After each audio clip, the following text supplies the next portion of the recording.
Hello everyone, very good afternoon to all of you. Once again, I'm here with a new lecture of the chapter The Rise of Nationalism in Europe. Students, आज जो हम पढ़ने चल रहे हैं, this is one of the very important, prominent topic of this lesson which had been asked frequently. Okay, कई बार ये topic जो है एग्ज़ाम्स में पूछे गए हैं. सो ये बहुत ही इम्पॉर्टेंट टॉपिक्स हैं जो अब हम लोग पढ़ने चल रहे हैं. Okay, this is really very important, I must say. और आप इस टॉपिक को बहुत ध्यान से, ये दो प्रोसेस हैं जो आपको याद रखने हैं, ठीक है, जो हम यहाँ पे स्टडी करेंगे. The making of Germany and Italy. Okay, making means unification of Germany and Italy. जैसा कि आप जानते थे कि जर्मनी और इटली नाम का कोई देश नहीं था, बाद में ये दोनों देश बने. तो ये देश किस तरह से बने उनको हमें यहाँ स्टडी करना है. इनकी प्रोसेस को आपको याद रखना है कि what exactly the process behind the formation of Germany and Italy itself. Okay, so students, let us move further toward the lectures. Okay, and one more thing, students, my request is just to watch the video carefully or listen the lecture carefully. Okay, everything is inside the lecture, there is nothing to go forward anywhere. कुछ और कहीं जाने की कोई आवश्यकता नहीं है. यहाँ पे बहुत कुछ चीज़ें हैं. जो ये लेक्चर है, this is nothing but the squeeze of the entire topic. ये पूरे टॉपिक का निचोड़ होता है. और मैं आपको नोट्स भी जो है इसी के बेसिस पे आप सुनकर नोट्स भी प्रिपेयर कर सकते हैं. ये बहुत ही शॉर्ट एंड बेटर फॉर्म है. जो जितने पॉइंट्स यहाँ होंगे, and this would be efficiently okay to go through the examinations. तो आप इनको बहुत अच्छे तरीके से नोट्स प्रिपेयर करिए और उनको लर्न रखिए, ठीक है. Later after the chapters end, I would try to give you the notes, okay, the short notes that I have prepared. I'll try to give you. Okay, so without wasting your much of time, let us move toward our lecture. Okay, so first we are going to study about the German unification. Okay, question जो है German unification के नाम से पूछा जाता है कि process of German unification. Tell about the German unification और the processes, okay, of German unification. ठीक है, तो इस चीज़ को हम यहाँ स्टडी करेंगे. The first thing is, first point from where we have to begin is, in 1848, liberal middle class of German states tried to unite different regions of German confederations into a nation state. Okay, जैसा कि आप जानते हैं कि 1848 का revolution आप जानते हैं कि किस तरह से जो लिबरल ऐसे नेशनल लिबरलिस्ट थे या फिर लिबरल फोर्सेस थे मिडिल क्लास लोगों की, जिन्होंने जो है एक बार प्रयास 1848 में किया था. लास्ट इंसिडेंट जब मैंने आपको बताया था, ठीक है, जिसमें आपने सेंट पॉल चर्च की घटना को पढ़ा था. ठीक है, सेंट पॉल के चर्च में एक कन्वेंशन हुआ था. ठीक है, वो कन्वेंशन आपने पढ़ा था कि किस तरह से एक मीटिंग हुई थी. 831 मेंबर्स जा कर के एक असेंबली बनाते हैं, कॉन्स्टिट्यूशन ड्राफ्ट करते हैं. बाद में उसको मिलिट्री और मोनार्क पावर्स द्वारा रिप्रेस कर दिया जाता है. ठीक है, so we have studied about, there is to know more about. आप इस चीज़ के बारे में पढ़ चुके हैं. वो घटना जो थी उसको बेसिकली आप सेंट पॉल चर्च में आप जानते हैं फ्रैंकफर्ट पार्लियामेंट के नाम से. ठीक है, कि फ्रैंकफर्ट पार्लियामेंट की घटना जो हुई थी उस चीज़ के बाद से, ठीक है, अब वो चीज़ जो थी एक ऐसी ही पहला रिवोल्यूशनरी मोमेंट था जो जर्मनी के यूनिफिकेशन की शुरुआत के लिए किया गया था. But was repressed by the combined forces of monarch and military. लेकिन मोनार्क और मिलिट्री कंबाइंड फोर्सेस के द्वारा, ठीक है, उसको रिप्रेस कुचल दिया गया था. ये आप जानते हैं, first point. Second, Prussia took on the leadership of the movement. For the national unification. अब क्या हुआ कि जो प्रूशिया था उसने नेशनल यूनिफिकेशन का बेड़ा अपने हाथों में उठाया। जर्मनी के नेशनल यूनिफिकेशन का बेड़ा उसने अपने हाथों में उठाया। He took initiative to combine unify the Germany into a nation state. Okay, और उसने क्या किया, अपने चीफ मिनिस्टर, जो प्रूशिया का चीफ मिनिस्टर था उसका नाम था ऑटो वन बिस्मार्क। ओके, अपने चीफ मिनिस्टर जिसका नाम ऑटो वन बिस्मार्क था, ठीक है, तो उसने क्या किया, ऑटो वन बिस्मार्क को अपना जो है अपना एक चीफ मिनिस्टर बना जो था उसको एक लीडर बना करके, ठीक है, उसको एक लीडर बना करके वहाँ पे भेजा गया। ठीक है, मतलब कि उसको लीडर बना करके उन्होंने क्या किया कि बिस्मार्क को लीडर बना करके उन्होंने जर्मनी की यूनिफिकेशन की बागडोर उसके हाथों में दे दी। ठीक है, ऑटो वन बिस्मार्क, इसीलिए बिस्मार्क को द आर्किटेक्ट ऑफ जर्मनी कहा जाता है। जर्मनी का बनाने वाला, the founder of Germany is known as Otto von Bismarck. Okay, architect of this process carried out the movement with the help of Prussian army and the bureaucracy. Okay, so इसने क्या किया, auto von Bismarck ने क्या किया, उसने इस process को carry out किया ना, मूवमेंट को, with the help of Prussian army and bureaucracy. Bureaucracy means administration ना, तो उसने प्रूशियन आर्मी और ब्यूरोक्रेसी की हेल्प से इस प्रोसेस को कैरी आउट किया, इसको कंप्लीट किया। ओके, कैसे किया, आगे देखिए third point. 3 wars over 7 years back to back fought with the Austria, Denmark and France. उसने क्या किया, 7 साल में बैक टू बैक 3 लड़ाइयाँ लड़ी। ठीक है, 3 लड़ाइयाँ ऑस्ट्रिया के साथ, डेनमार्क के साथ और फ्रांस के साथ लड़ी एंड एंडेड।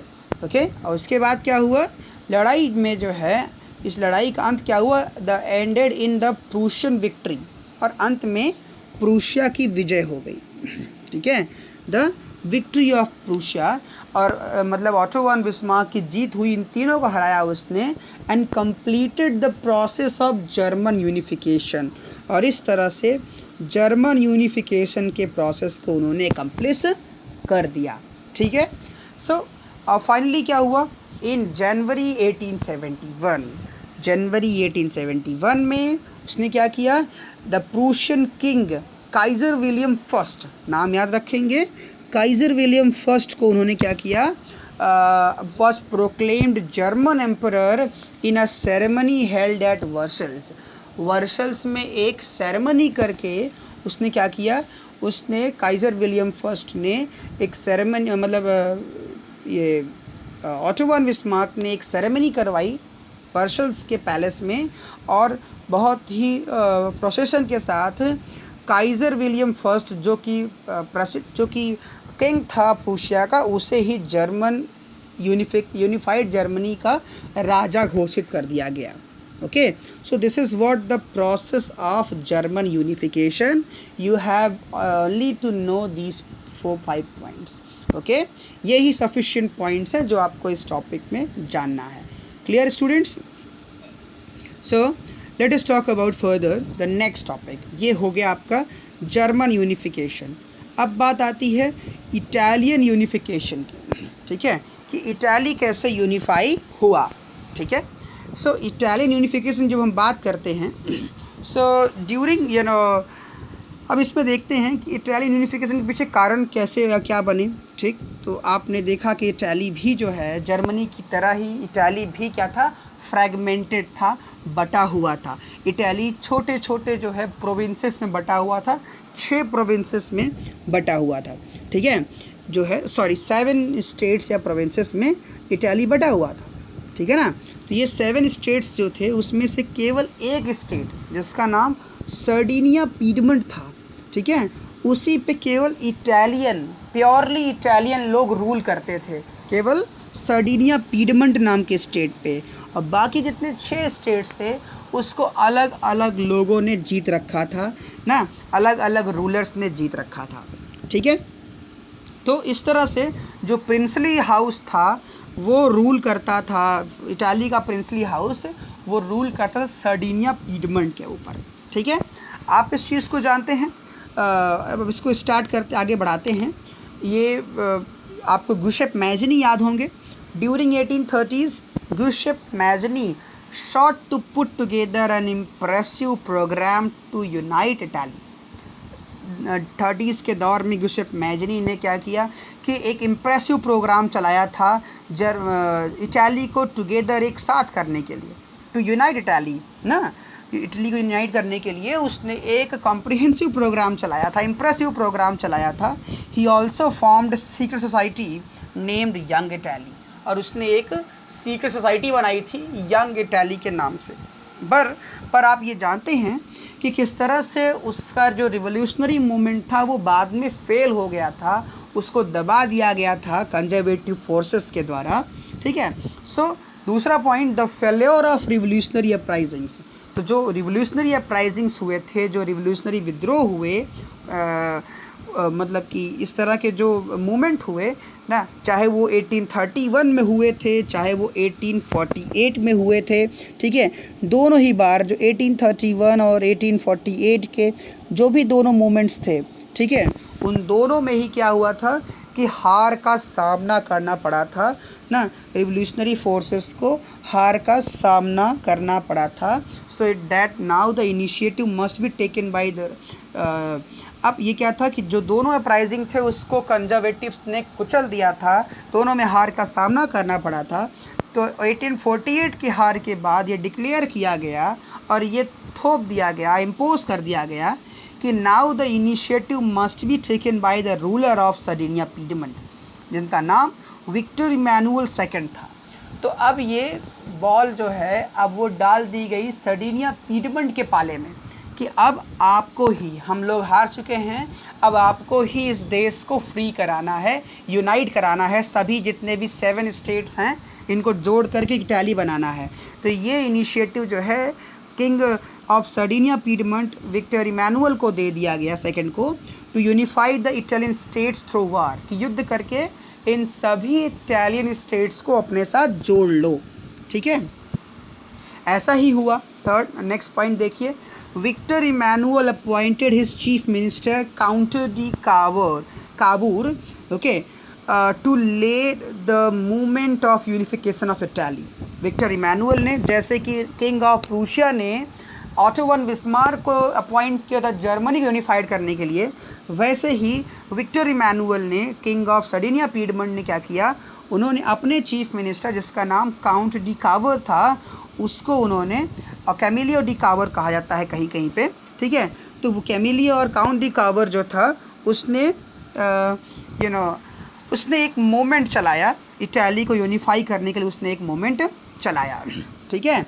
अब उसके बाद through a tactful diplomatic alliance with France engineered by Cavour, Sardinia Piedmont succeeded to defeat Austria in 1859। Okay, उसने क्या किया, कावूर ने क्या किया, एक टैक्टफुल डिप्लोमेटिक अलायंस बनाया, एक कूटनीतिक जो है ना, एक कूटनीतिक जो है गठबंधन किया उसने, किसके साथ, फ्रांस के साथ में, which is engineered by Cavour, जिसकी जिसकी पूरी इंजीनियरिंग, उस अलायंस की इंजीनियरिंग कावूर ने किया था। Okay, Sardinia Piedmont succeeded to defeat, और फ्रांस की हेल्प से सर्डिनिया पीडमंट जो था वो सफल रहा ऑस्ट्रिया को हरा पाने में 1859। ठीक है, ऑस्ट्रिया को हरा के जो नदन हिस्सा था इटाली का उसको उन्होंने अपने कब्जे में ले लिया, उसको छुड़ाकर उसने अपने कब्जे में ले लिया। ठीक है, तो इस तरह से जो इनिशियल विक्ट्री थी वो कावूर के द्वारा पाई गई। ठीक है, अब उसके बाद क्या हुआ, अगले हिस्से में एक और ऐसे ही इटालियन बाउंड्रीज पे एक और व्यक्ति ने रिवोल्यूशन किया। A large number of armed volunteers under the leader of Giuseppe Garibaldi. ठीक है, उसके बाद ग्यूसेप गैरिबाल्डी की लीडरशिप में, ठीक है, एक बड़ी संख्या में आर्म्ड वॉलंटियर जो लोकल लोग थे, हथियारबंद लोग, ग्यूसेप गैरिबाल्डी के लीडरशिप में उन्होंने लड़ाई ज्वाइन कर लिया। ठीक है, लेकिन वो किधर गया, ग्यूसेप गैरिबाल्डी जो है दक्षिण की तरफ गया, साउथ की तरफ गया, और उसने उत्तर तरफ जो है जहाँ लीडरशिप कावूर ने किया था वहाँ साउथ की तरफ जो है ग्यूसेप गैरिबाल्डी ने किया, और अपने आर्म्ड वॉलेंटियर के साथ धावा बोल दिया। In 1860 they succeeded to win the support of local peasants. Okay, और साउथ की ओर जाने पे उन्हें लोकल पीजेंट्स का सपोर्ट मिला। लोकल पीजेंट्स ने उनको बहुत सपोर्ट किया लड़ाई में ना, और उनकी मदद से, ठीक है, गैरिबाल्डी सफल रहा drive out Spanish ruler of two Sicilies. जो बार्बन स्पेनिश रूलर्स थे उनको टू सिसिलीज, जो सिसिली आइलैंड्स था इटाली का दक्षिण में, उसको उनसे छुड़ा पाने में ये सफल रहा गैरिबाल्डी। उसने हरा करके स्पेनिश बार्बन रूलर्स को हरा करके वहाँ से ड्राइव आउट कर दिया सिसिली से, और जा करके 1860 में वो दोनों स्थान भी जो है फ्री हो गए और इटाली के कब्जे में आ गए। सो इस तरीके से कम्प्लीटली इटाली क्या हो गया, वो अब एकदम फ्री हो चुका था और अब वो यूनिफाई हो गया। तो 1861 में इस तरह से 1861 में फिर क्या हुआ कि विक्टर इमैनुअल सेकेंड को सर्वसम्मति से अपना राजा चुन लिया गया। यूनिफाइड इटाली का 7 पूरे स्टेट्स का राजा विक्टर इमैनुअल को चुन लिया गया। So this is the process of Italian unification. Students, the point I discussed in the lecture, you have only to cover in the note. Okay, this would be very fruitful, I must say. बहुत ही आपके लिए फ़ायदेमंद होगा, आप उन्हीं को अपने answers में फॉर्म करेंगे। ठीक है, तो ये दोनों बहुत ही इंपॉर्टेंट टॉपिक्स थे, जर्मन यूनिफिकेशन और इटालियन यूनिफिकेशन। आप इन दोनों को पॉइंट वाइज राइट करेंगे और लर्न कर लेंगे प्रोसेस को। ये एग्ज़ाम में बहुत पूछे जाते हैं। Okay, so this is what the today's lecture students. Hope you guys like this. Okay, आपको ये आपको ये लेक्चर पसंद आया होगा। अपनी फीडबैक्स आप 12 to 1 o'clock के बीच में दे पाएंगे और क्वेरीज भी उसी आवर्स में पूछ पाएंगे। Okay, so till then students, have fun, enjoy yourself. Thank you everyone.